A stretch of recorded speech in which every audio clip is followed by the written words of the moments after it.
All right, Linux Labs again. I think I had said I would do DNS installs this weekend, but I'm going to backtrack and do some foundational stuff. Realize I'm typing a bunch of things on the terminal here and there, and it may be difficult for some people new to Linux to follow along. So I want to kind of just demonstrate a little bit about the Linux directory structure and the file systems first, and then I'm going to follow that up with like kind of like how to navigate the file system a little bit, and just some of the utilities that you see me use a lot. I'm going to take a moment to explain them and how I'm using them. Let's see here. All right. So those of you that are familiar with Windows machines, you'll be familiar with C drive, D drive. As storage things are attached to the machine, they're assigned a letter. And then when you access that drive or that physical device, you have your subdirectories and everything all underneath there. On Linux, it's a little bit different. It's a unified file system tree. Everything starts at the bottom slash, and I'll show exactly what that looks like once we start getting into the lab stuff here. Clear that screen out. It uses something called the file system hierarchy standard. Let me grab my web help here. I'm going to drop these links in the description below, but you can read more about it kind of at a high level on Wikipedia. The linuxfoundation.org has the rough spec all put down for it. This really gets in deep into what each one is for. Anyway, it's good to read if you've got some curiosity about what all these directories are for. Let's see here. So what we're going to do when we dive through here, I'm going to have my Ubuntu machine. I've clicked it. I've hit headless start. So it's running in the background. I'm going to get this open. I believe it was on the IP address of my username at 74 is where that one was. All right. There's our machine. Let me look at that root directory. To do that, we'll use the ls command and then just /. Like I said, that's where the start of the root actually starts off. We've got all these subdirectories there. Some of them in the light blue are links. Let me extend the output of that ls with a -la command. That'll show me pretty much everything in the directory.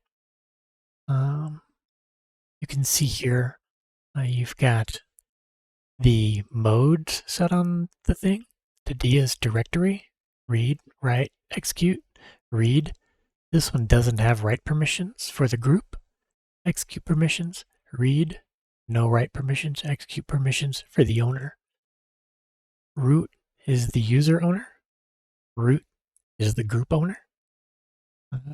The L, that's link, and you can see over on the right, this bin and light is it would be / bin on the hierarchy tree is linked to user bin, so that would be /user bin.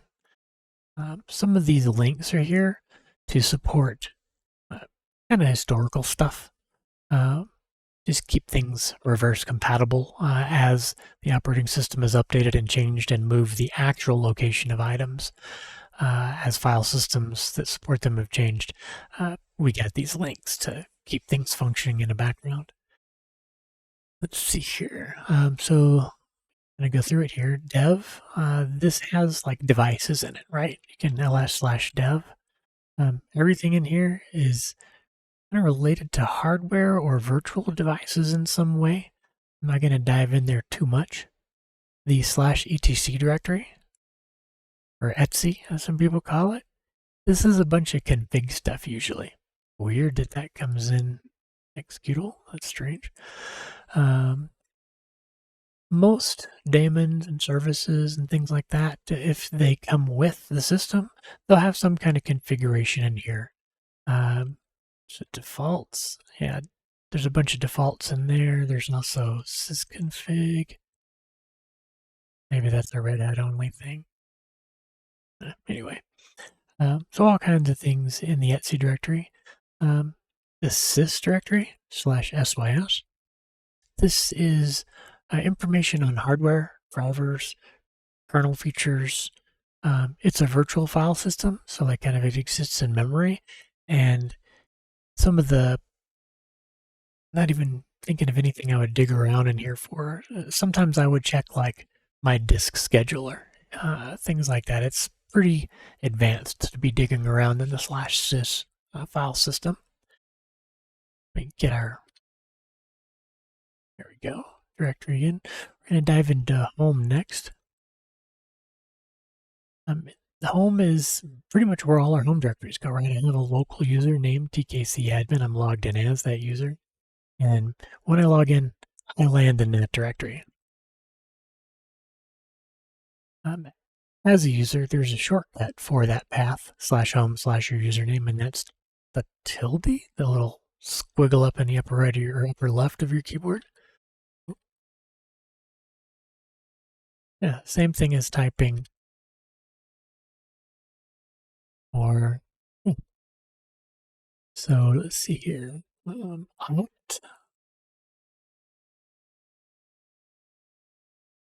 This one right here, OPT. Generally that's used for optional packages. So like if it's not something installed with apt or DNF, but you're downloading it as an archive or something, you might expand it into that /opt directory and get what you're looking for. It's a case-by-case basis. And we've got temp /tmp. This is a world writable directory. Everybody can use it to store temporary files. Databases sometimes use it when you've got temp tables. There's private temps now. All kinds of cool stuff around the temp directory itself and its use cases. You've got the, what people call /user. Interestingly enough, it's sometimes referred to as /user, but I believe it's either Unix system resources or Unix specific resources or user system resources. The jury is out. There's like 5 people calling it 5 different things, but at work calling it /user, you can't run a miss there.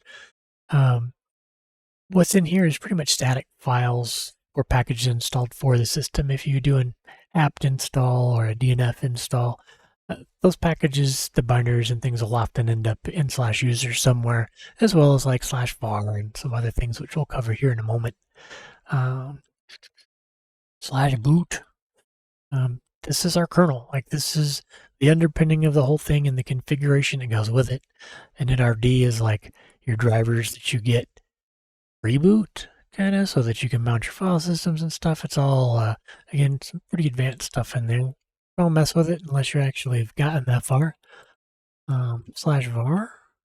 These are data for the system services and software a lot of times. Like, I don't have any installed on this one, but like the mail would be delivered here. You can see a mail spool directory there. There's a var opt. Interesting. Not familiar with the backups directory. That's one, must be Ubuntu specific. Before log is in here, right? These are logs for all the various things. You can read those files. Where's the sys log? There we go.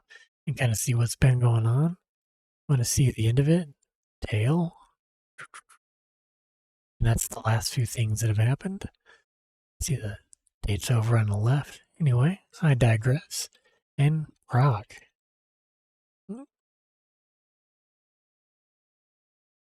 These are procfs, the process file system. Any of the things that are running, like if I pull up a process list with the ps command, extend that process list, there's everything on the system. All of these things will have an item down in the procfs somewhere. Just Again, you won't be messing around in here too much until you get a little more advanced with your usage in Linux. It's kind of good to know what all of these directories are all about. Check my notes real quick here.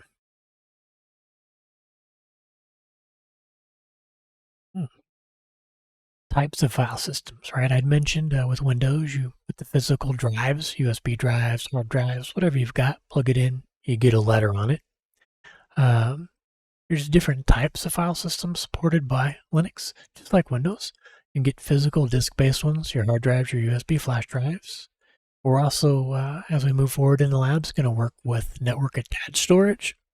That's kind of like your Windows sharing, whenever you can mount another Windows machine's files locally and access them over the network. With Linux, we'll be working with something called CIFS and also NFS, or Network File System. Those are things you run across quite a bit out there in the world. And then you'll also see me use memory allocated file systems.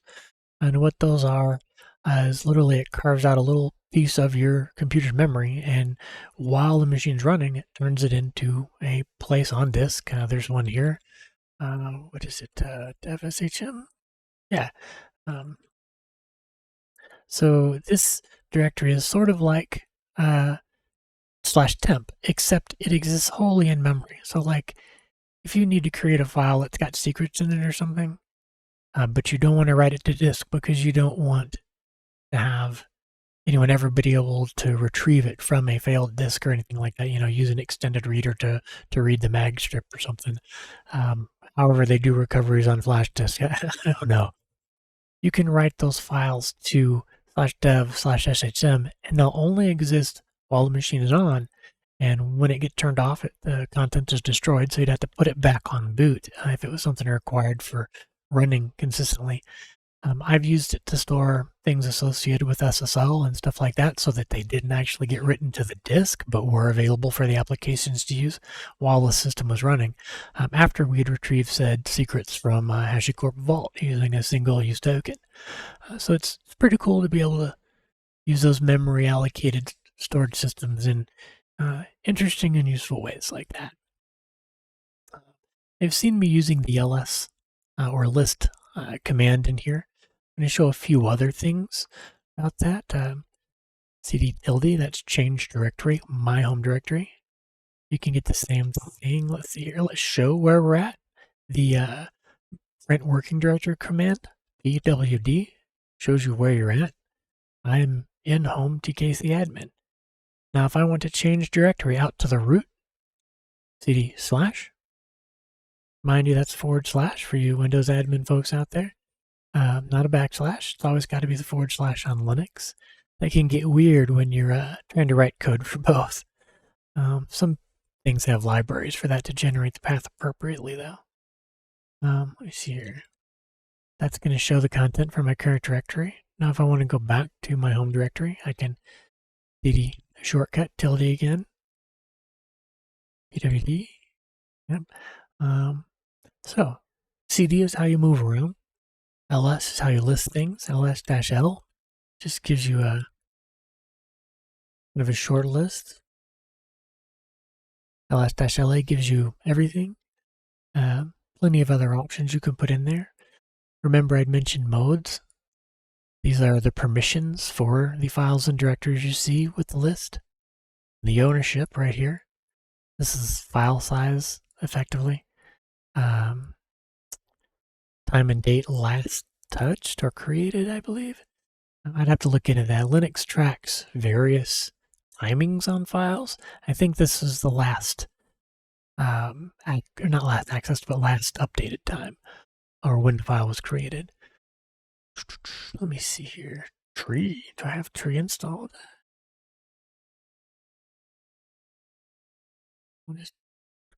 I do not, but it's telling us, hey, you can install tree. It's a handy little Ubuntu feature.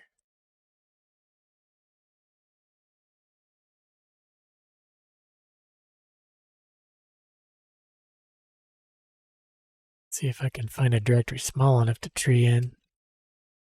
Let me tree in varlog. directory/var/log, and I'm scrolling up here. You see, it just breaks out what all is under var log. So you can inspect the entire directory tree. If you're looking for something you can't remember where it is, this is one way to find it. Another way you could find it is I want to find syslog, find from /var -name syslog. I'm getting a lot of permission denied because I'm a regular user and can't read these places. But there it shows me where syslog exists. A bunch more permission denied. Let's see here. We did pwd for showing in the working directory. I'm going to change directory into var log, the working directory, see how it changes. Another shortcut. I want to go back to the directory that I was just in. cd minus. Oop. That's fun. Trying to think. All right. Do you also have the concept of a path here? All these commands that I'm using, like we installed tree. If I want to see where tree exists, I can use which tree. And it shows me that when it installed it in user bin tree. And if I run the tree command, this is the one that I would get, which will look up the command you feed it, which ls block, and tell you where it is on the file system, based on where it is in your path. Now, echo is a command that we can use to show variables that are set and all kinds of other stuff. It's like one of the Swiss Army knife Linux tools. We're going to look at our path. A $sign here in front of it means I want to see the environment variable for path. And this thing here says, by default, when I type in a command, it's going to look in sbin. It's going to look in user local bin, user sbin, user bin, sbin bin, user games, interesting, user local games, and snap bin. All of these are full paths that it'll search in. So you can tell whenever I use tree, it's seeing it in user bin tree. That's coming from this path segment right here, user bin tree. You can update your path, all kinds of stuff like that. But if you do ever install a binary or an application and then you try to run it and it's not running because it's not on your path. So that's something to know about there. I had mentioned the environment variables when I talked about this $path thing here. You can also show all of the environment variables that are available to you by using the env command. Oh, it's not installed. Oh, I spelled it wrong. env. There we go. And you can see all of these are each line is an environment variable that you can reference with that echo. Let's see here. Oh, let's open. I don't know why I'd echo that, but why not? So anyway, a lot of times you'll see me throwing a whole bunch of those commands together like that. And that's where I get them at, right? Environment variables all come from there. Over time, they get stuck in the mind. I was going to cover one more thing. What was it? Dot and dot dot. You see them here, top. Dot and dot dot. In Linux, what that is, whenever you see me do cd dot dot, I don't think I can, yeah, that takes me to the parent directory, the directory that's one level above me, tree. You can see TKC admins below me, right there. I don't think I have any more in here. All of these dot files, Linux calls them hidden files. They don't show in a normal ls. They'll only show with an ls with an a. Yeah, cd dot dot is the parent directory, and I guess I don't really have a good way to explain the dot, but it's the current directory, right? Like if I do cd dot slash tkc admin from where I'm sitting, tkc admin, It'll take me back into my home directory. Um, that's just a little bit about Linux file systems, how they're structured, some resources that you can use to find out more about what all those directories are all about. Um, none of that stuff you've got to commit to your memory, right? It's all referenceable, and you'll learn what they're for along the way now that you know a bit about how to actually consume and use them. Hopefully that wasn't too convoluted. I was kind of off the hip, but y'all have a good day. And I'll be back a little bit later with a few more of those utilities and files that I use, copying files, moving them around, making directories, and we'll do more on modes and ownerships. So see y'all then.